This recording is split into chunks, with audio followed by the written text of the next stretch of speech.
안녕하세요. 힐링이 되다 TV의 이한일입니다.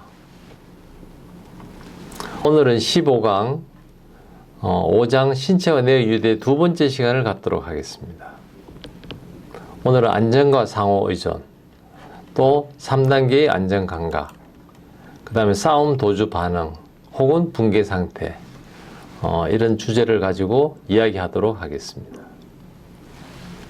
먼저 15강 하기 전에 지난 14강에서는 신체와 뇌의 유대 첫 번째 시간, 찰스 다윈이 관찰했던 신체와 뇌의 유대, 그 다음 신경계의 창문, 신경에 담긴 사랑의 암호, 이런 세 가지 주제에 대해서 잠깐 살펴보고 15강을 하도록 하겠습니다.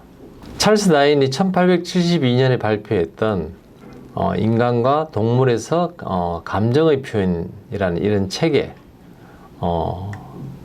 찰스 다윈이 관찰했던 것은 우리가 누굴 향해서 이렇게 좀 비웃거나 혹은 막 으르렁거릴 때 이 동물이 보여주는 것처럼 송곳니가 나오고 입이 양쪽이 올라가고 눈꼬리도 올라가고 하는 이런 모습들이 동물과 사람이 너무 유사했다는 거죠. 그것처럼 찰스 다윈이 관찰했던 것은 우리가 동물들하고 이런 폐라든지 심장, 위 이런 모습들도 유사했지만 특히 감정에 있어서 일반적인 우리가 누굴 알아보거나 느낌, 어떤 열정, 감정 이런 것들도 비슷했지만 실제로는 더 복잡한 막 질투하거나 막 의심하거나 이런 것들, 상대방한테 좀 관대하게 대하거나 이런 것조차도 동물과 인간이 굉장히 유사했다. 그리고 이런 감정의 목표가 결국은 내가 안전한 것을 확보하기 위해서 또 신체적으로 어떤 평형 상태 안정감을 갖기 위해서 내가 사실은 감정이라는 것이 내가 어떤 상태인지를 드러내는 거거든요. 그래서 이런 감정이 내가 이렇게 살아가면서 내 안전에 대한 감정만 계속 에너지를 쏟다 보면 결국은 안전이 확보되고 우리가 살아가는 것은 안전이 목표가 아니고 안전을 확보한 다음에 해야 되는 그 다음이 더 중요하거든요. 우리가 안전을 확보한 다음에 그 다음에는 우리가 일을 하고 어떤 계획도 세우고 아이도 키우고 주위도 이렇게 살펴보고 그 다음 사랑도 하고 정말 사람이 살아남은 즐거움을 느끼려면 일단 안전이 확보되고 해야 되는데 우리 감정은 우리가 이 안전을 확보하기 위한 일종의 기본적인 목표를 가지고 있으니까 안전이 확보되지 않으면 우리 감정은 늘 거기에 관심을 가지게 되고 우리가 정상적인 생활을 할 수 없다. 이 내용이 이제 앞의 내용과 찰스 다윈이 관찰했던 내용들이 이제 맞물려 가는 거죠. 그래서 이런 감정에 대해서 또 찰스 다윈의 이 관찰이 굉장히 재밌는 흥미로운 거는 소위 말하는 이제 뉴모게스트릭 너브, 폐와 위장에 대한 신경, 지금은 이제 미주신경이라고 이야기하는 이런 부분이 단순히 신경으로서의 역할뿐만이 아니고 이것이 뇌에서 느껴지는 것이 심장, 폐, 또 장, 위장, 혹은 골반에 있는 장기까지도 가면서 이런 느낌들이 아주 고통스러운 느낌들이 만약 생기게 되면 이거를 해결을 해야 된다고 하는 이 부분을 찰스 다윈이 관찰을 했고 이것이 해결이 안 되면 정상적으로 채워지거나 고통이 해결이 안 되면 우리가 마약을 하거나 술을 먹거나 혹은 심지어는 막 피부를 칼로 막 이렇게 그리는 이런 극단적인 상황까지 우리가 흔하게 보는 거는 손톱을 물어뜯는 것들 그거는 뭔가 내가 안에 그런 미주신경을 통해서 느끼는 뉴모게스트릭 너브를 통해서 느끼는 것들이 그 고통이 남아있다는 걸 반영하는 이걸 이제 찰스 다윈이 관찰했다는 거거든요. 그래서 우리가 신경계의 창문은 우리가 이런 뇌에서 우리 온몸으로 가는 이 신경이 잘 작동하느냐 어떤 형태로 작동하느냐 하는 거는 소위 말하는 이제 자율신경을 통해서 그러니까 내가 물건을 찝는 거는 이 자율신경이면 내가 의지를 갖고 찝는 건데 내가 심장 박동수를 빨리 해야 되겠다. 가만히 앉아서 자, 지금부터 심장 박동수를 빨리 해봐야 되겠다. 안 된다는 거죠. 그럼 내가 자율신경이고 내가 어떤 상황에 맞추어지게 되면 숨을 빨리 막 들이쉬고 내쉬고를 반복하게 되면 내가 막 달리기를 하거나 그러면 이런 것이 되는 그런 교감신경과 또 내가 차분하게 있을 때 편안함을 주는 부교감신경, 이 두 가지가 우리가 이제 소위 말하는 자율신경의 핵심이고, 이 자율신경의 그 부교감신경은 우리 척추에서 나가는, 척추신경에서 나가는 것들이 우리 몸의 교감신경이라면, 부교감신경은 머리에서 나오는 뇌신경과 그다음 골반신경으로 나누어져 있다. 이걸 이제 지난번에 말씀을 드렸고, 그리고 이런 내가 자율신경의 기능이 괜찮냐 하는 것들에 대해서 우리가 검사하는 방법으로서 심장 박동수의 변이도, 심박 변이도 검사라는 것이 있는데, 그렇게 비싸지 않은 장비이기 때문에 많은 병원이 이 장비를 가지고 있다. 이 말씀까지 드렸습니다. 그래서 1994년 스티븐 포지가 이야기한 다미주신경 이론이 결국 찰스 다윈이 관찰했던 뉴로게스트릭 너브와 일치하고, 결국은 우리 머리에서 내려가는 이런 신경들이 단순히 그냥 어떤 기능만 담당하는 것이 아니고 이 보이지 않는 어떤 감정들도 전달이 된다. 뭐 이런 이야기를 이제 우리가 본격적인 다미주 신경 이론을 통해서 이야기를 이제 시작을 하고 있습니다. 그래서 이 특히 부교감 신경 중에서 뭐 다른 뭐 3번이라든지 7번, 뭐 9번 이런 부교감 신경도 있지만 10번 신경인 미주신경은 베이구스 너브는 이렇게 심장과 폐와 그리고 어떤 장, 간, 뭐 또 골반신경하고도 합류해서 이런 자궁과 난소, 또 남성의 어떤 성기관, 또 방광, 콩팥 이런 쪽에도 영향을 주는 굉장히 복잡한 길을 가면서 신경이 역할을 한다. 그래서 이름이 이제 미주신경이다. 이까지도 지난번에 말씀을 드렸습니다. 과거에 우리가 의과대학을 다니거나 의학을 공부할 때는 그래서 이런 신경이 두 가지 시스템이다. 결국은 교감신경의 시스템과 부교감신경의 시스템이 있다. 그래서 우리가 싸움을 할지 도망을 갈지 막 이런 거 할 때는 교감신경이 역할을 한다면, 우리가 휴식을 하고 소화를 시키고 회복시키고 이런 건강을 챙기거나 이럴 때는 부교감신경이 담당한다. 이까지는 우리가 이제 상식적으로 많이 배우는 부분인데, 스티븐 포지 박사가 이야기하는 이 다미주신경 이론은 또 다른 타입이 하나 더 있다. 그것은 소위 말하는 소셜 인게이지먼트 시스템이라고 하고, 이런 것들은 우리가 이제 어떤 사회적인 어떤 관계를 가질 때 역할을 하는 것이 이런 소위 말하는 세 번째 타입의 어떤 신경 시스템이다. 이게 이제 소위 말하는 다미주 신경 이론의 핵심되는 내용이에요. 그래서 단순히 신경의 관점이 아니고 이것이 작동을 잘하게 되면 우리가 안전함을 느끼게 되고 옆에 사람하고 좋은 관계를 가질 수 있고, 또 이것이 교감신경도 일부 작용을 하게 되면 우리가 같이 뛰어놀고 막 춤도 추고 운동도 할 수 있고, 실제로 우리가 운동을 할 때는 막 달리기를 해야 되는데 이때는 이 심장도 빨리 움직여야 되고 혈액 공급도 많아져야 되고 눈동자도 막 커져야 되고, 이런 것들이 되려면 이건 이제 교감신경이 움직여줘야 되거든요. 그래서 부교감신경 중에서 우리가 이제 이 배측이라고 그러죠. 앞쪽에 있는 부분과 교감신경이 같이 작동을 하게 되면 이런 것들이 이제 건강한 활동이 이루어지는 바 안에서, 등 쪽에 있는 부교감신경이 작동을 하게 되면 우리 몸이 얼어붙는 이런 상황이다. 이것이 소위 말하는 이제 다미주신경 이론이다 하는 것을 말씀드렸습니다.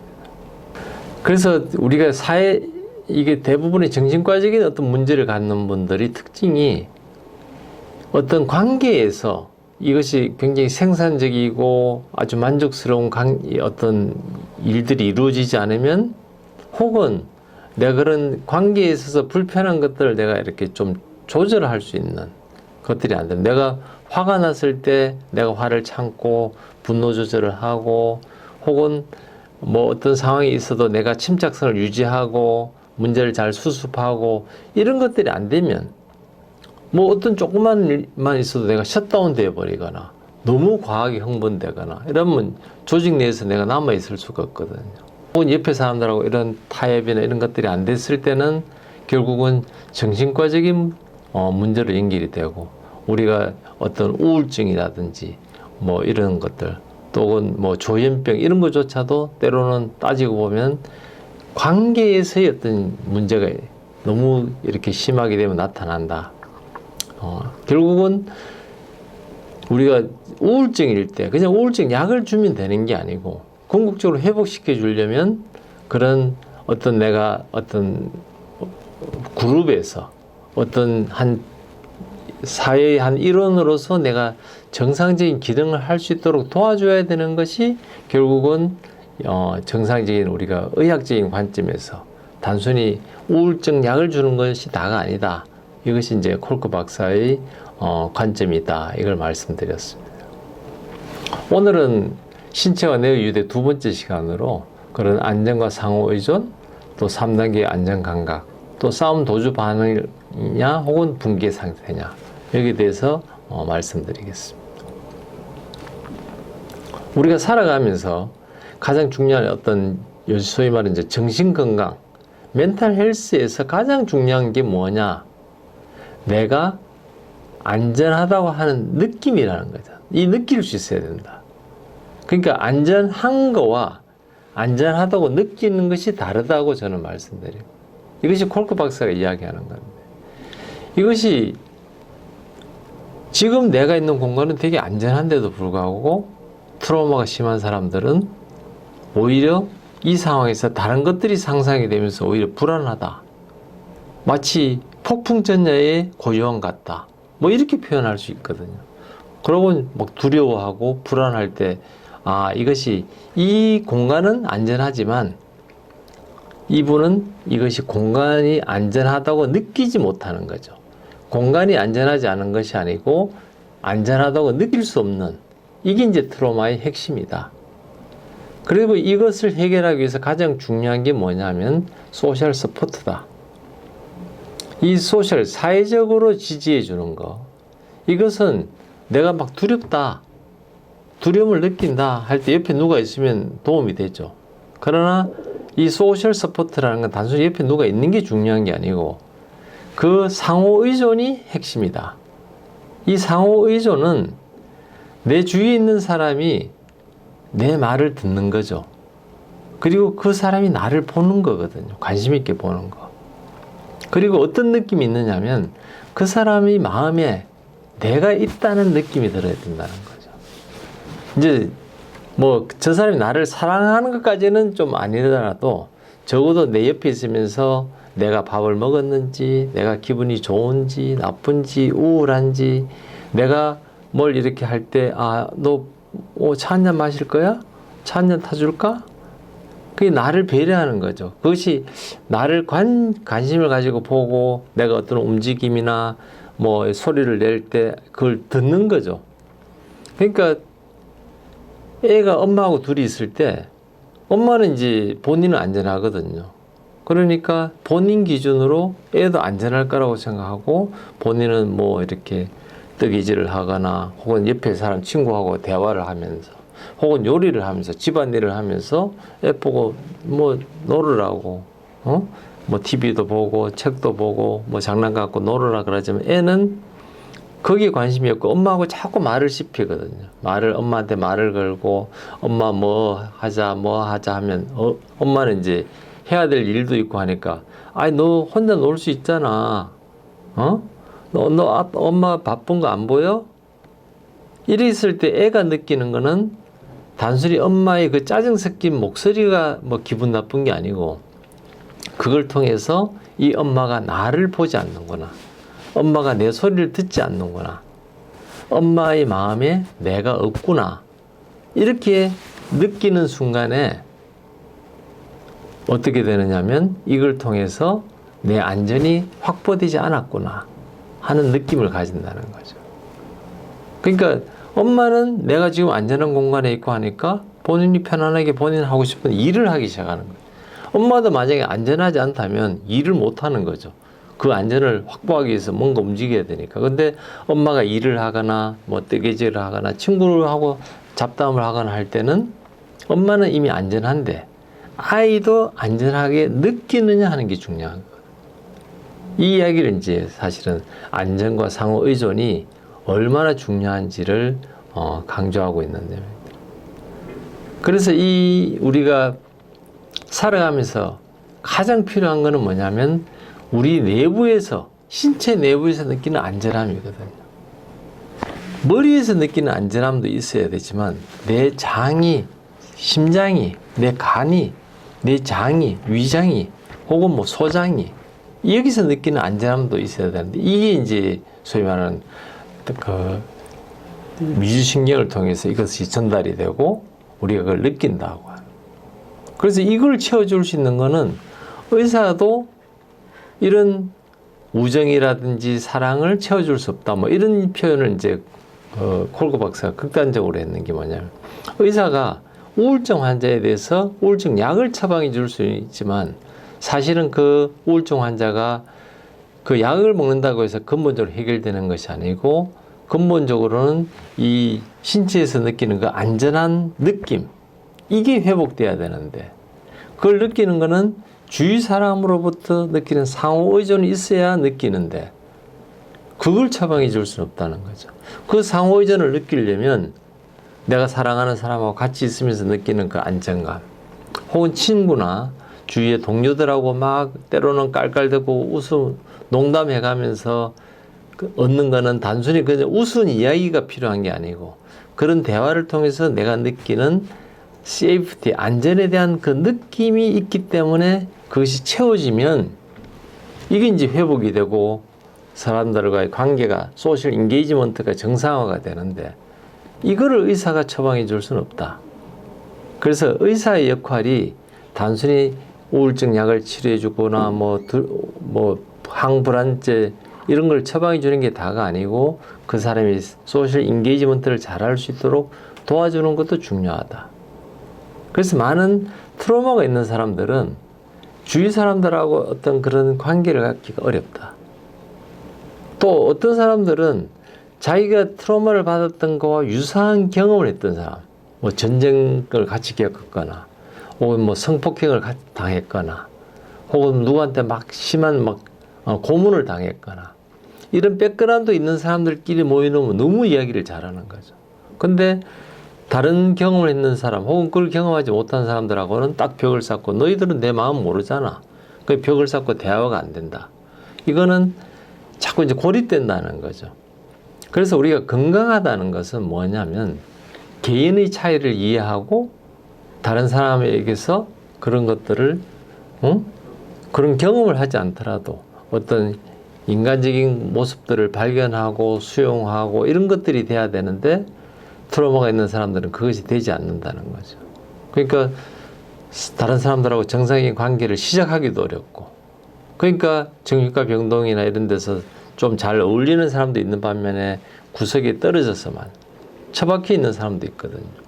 우리가 정신과 병동이 아니더라도 어떤 직장 내에서도 계속 구석에 가서 그냥 혼자 이렇게 있는 걸 좋아할 때, 그것이 저분은 내성적이구나, 좀 조용한 성격이구나, 이게 아니고 저분에게는 뭔가 관계를 갖기 어렵게 하는 뭔가가 있겠구나 해서 옆에 사람들의 동료가 좀 더 배려해주고, 저 사람이 아무 소리 안 할 때도 그냥 차 한 잔 갖다 주고 또 말을 자꾸 하게 되면 그분도 그런 것들이 회복이 되면서 밖으로 나올 수 있는데, 이 중증도가 있는 사람들은 그것조차도 안 되거든요. 그럴 때는 그런 개라든지 혹은 말들, 뭐 돌핀 이런 돌고래 같은 이런 것들을 통해서도, 이런 것들은 이제 처음에 접근하기가 어렵지가 않으니까 이제 회복할 수 있는 그런 프로그램을 만들 수 있을 것이다. 그래서 이런 애니멀 세라피라고 하는 벌써 용어가 1984년도에 이런 논문들이 나오기 시작했거든. 그래서 동물을 이용해서 이렇게 뭐 제 주위에서도 처음에 이렇게 트라우마가 회복되는 걸 보는 게 처음에는 개가 있어도 이렇게 개에게 별 관심도 없거든요. 왜냐면 본인이 트라우마에 굉장히 갇혀 있으면 아무리 뭐 우리가 보기에는 막 강아지가 막 이렇게 이쁘고 뭐 소위 말하는 리트리버 이런 거는 막 이렇게 막 너무 이쁘다. 한 만져보고 싶다. 이게 일반인들이 마음이라면 트라우마가 있는 사람들은 이렇게 보고 있거든요.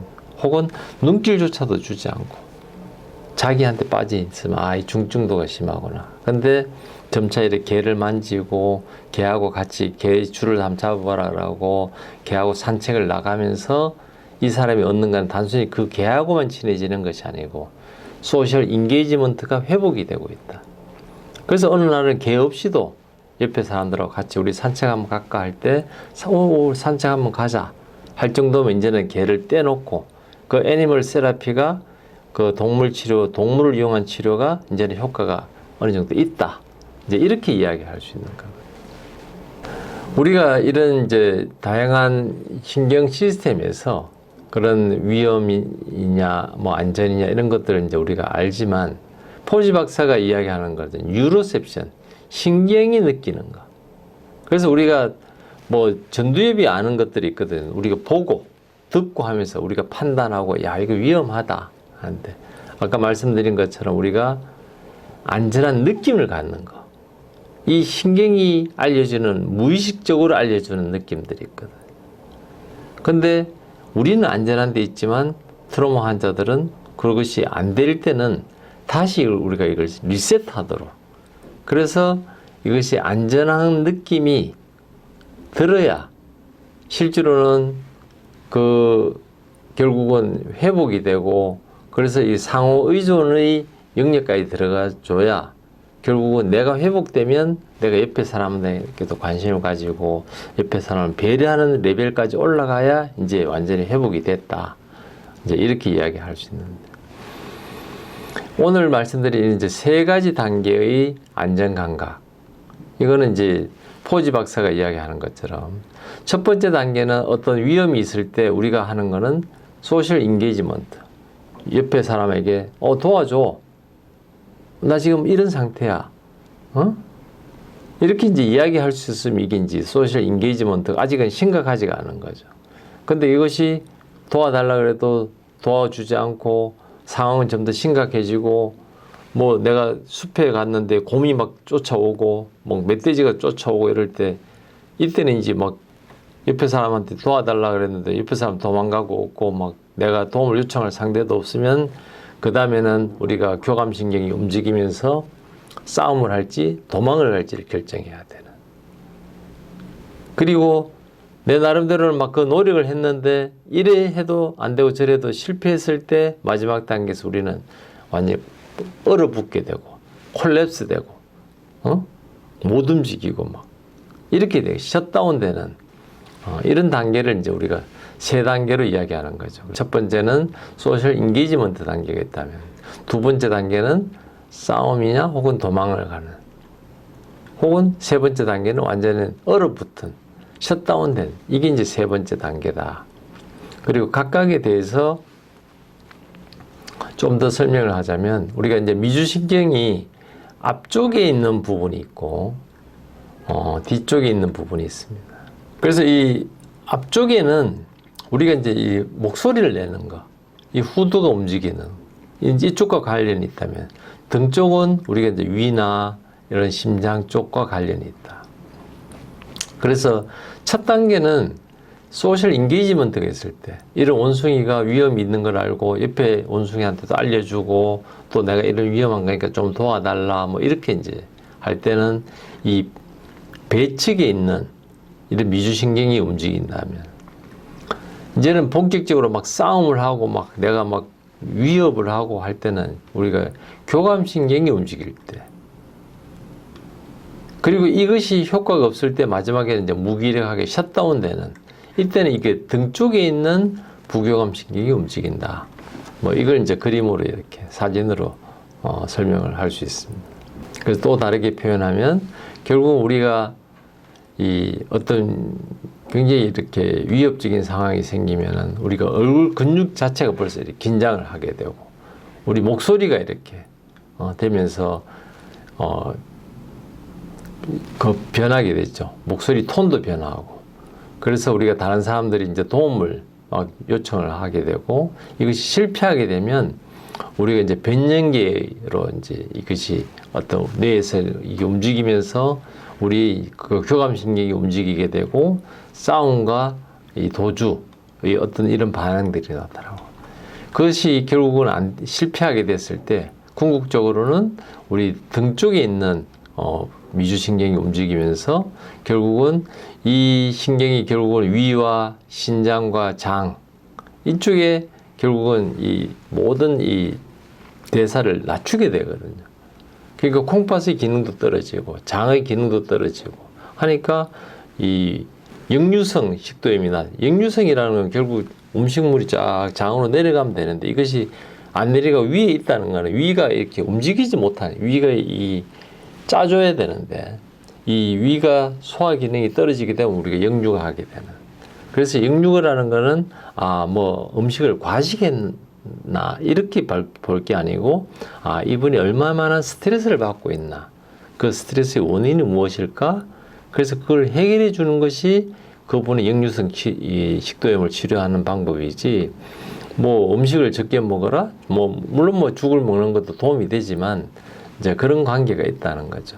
그래서 우리가 그분의 증상을 보면서 이분이 어떤 스트레스를 받고 있는지 어떤 트라우마가 있었는지를 우리가 어느 정도 예측할 수 있다 이렇게 이야기할 수 있습니다. 앞에서 우리가 봤던 것처럼 스탠 로렌스 같이 이런 그 기능성 MRI에서 때로는 이제 까맣게 보이는 이런 아미그달라 부위가 있고 굉장히 이렇게 뇌가 활성화된 이런 거는 이제 우리가 싸움, 도주의 어떤 시스템 그러니까 교감신경이 움직였을 때 뇌가 이렇게 된다면 우테 로렌스 같이 아무런 반응이 없는 이 부인 같은 경우는 물론 어릴 때 뭐 엄마로부터 그런 학대로 인해서 본인이 생존하는 방법, 이런 방법을 통해서 생존하는 걸 배웠다고 하지만 실제로는 이런 것들은 포유동물의 경우에는 어떤 위험이 있으면 이런 방향으로 쉽게 빠지는 반면에 우리가 이제 뇌의 발달에서 파충류의 뇌처럼 아직 미숙한 단계가 되면 어른 적극적인 어떤 움직임보다는 아예 내가 샷다운 되는 방법을 택한다는 거죠. 그러니까 좀 더 덜 진화된 모습일 때 이런 모습이다. 이걸 이제 포지 박사는 이렇게 이야기하고 있습니다. 그래서 우리가 이 움직이지 않는 것은 이 소위 말하는 이제 파충류의 뇌에 의해서 만들어지고 만성적으로 트라우마가 있는 사람들이 대개 이런 상태에 잘 빠진다. 그 최근에 트라우마가 있는 사람들은 어떤 그 포유류의 어떤 뇌처럼 싸움과 도주의 어떤 반응이 잘 빠진다. 뭐 이렇게 이야기할 수 있습니다. 그래서 우리가 어떤 위험이 더 심해지면 결국 소셜 인게이지먼트 시스템이 작동을 하지 않게 되고 그렇게 되면 이제 우리가 이제 싸움과 도주의 어떤 상황이 됩니다. 근데 이것이 결국은 여기에 대해서도 이 위협이 해결이 되지 않으면 그 다음에 우리가 이제 어떤 파충류처럼 마지막 단계는 이제 결국은 아무것도 하지 않는 움직이지 않고 샷다운되는 이런 상황들이 되거든. 이렇게 됐을 때는 우리가 이런 소화기관도 작동을 안 하니까 뭐 소화가 설사를 하거나 혹은 막 속이 메시꺼운 오심 같은 것들도 생기지만 심장도 박동수가 굉장히 떨어지고 숨 쉬는 것도 아주 깊은 숨을 못 쉬게 되고 그러니까 뭐 대사도 막 떨어지는데 심지어 어떤 경우에는 우리가 막 소변도 막 이렇게 팬티에 막 주저앉아갖고 막 대변도 싸우고 소변도 쌀 정도로 굉장히 트라우마가 심하면 그런 상태도 있거든요.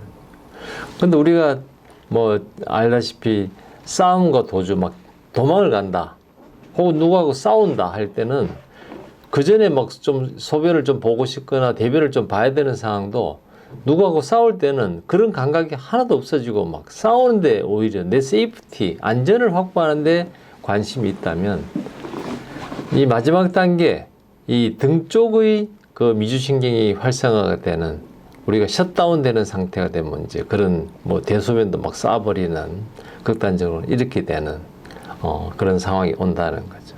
이게 이제 소위 말하는 싸움과 도주의 반응과 붕괴 상태에서, 싸움과 도주의 반응은 소위 말하는 포유류에서 나타나고 좀 더 적극적인 교감신경이라면, 붕괴 상태는 이 교감신경보다는 부교감신경, 미주신경 중에서도 등 쪽에 있는 미주신경이 액티베이션 되면서 나타나는 반응이다. 뭐 이렇게 이야기할 수 있습니다. 그래서 지난 시간에 이어서 이번 시간도 사실은 다 미주신경에 대한 그런 이야기가 바탕이 되면서 설명을 드려, 트라우마에 대한 설명, 그리고 트라우마가 결국 뇌에서 인지된 트라우마가 우리 몸에 어떻게 영향을 주는지에 대한 두 번째 시간을 가졌고, 다음에 이제 세 번째 시간, 우리는 어떻게 인간이 되었을까, 또 방어냐 휴식이냐, 그리고 치료에 대한 어떤 뭐 관점들, 그리고 스티븐 포지 박사가 이야기하는 다미주 신경에 대한 이런 총정리한 또 다른 그분의 책을 통해서 우리가 좀 더 좀 심도 있는 그런 내용들을 가지고 16강에서 찾아뵙겠습니다. 시청해 주셔서 고맙습니다.